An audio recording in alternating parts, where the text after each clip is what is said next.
Revelations on Revelation. What that is telling us? That Go Church can't be by ourselves. We have to work with other churches.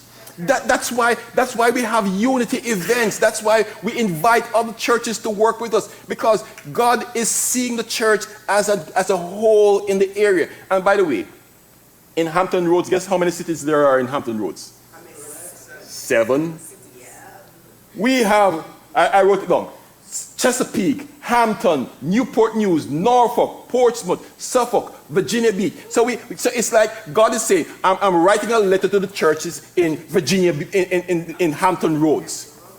And so this is important. But I mentioned the 7 churches because as we read the entire passage of chapter 1, we noticed that there is the 7 churches, and then later on it talks about the 7 spirits.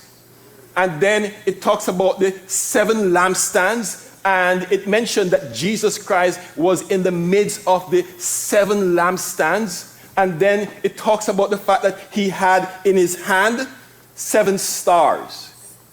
The number 7 is a number that represents completeness. And so when it talks about the 7 churches, it's not just talking about the 7 churches of Asia. It's talking about the fullness of the churches. That's why it is relevant to us today. Join us next time for more revelations on Revelation. Subscribe and follow. You don't want to miss a moment.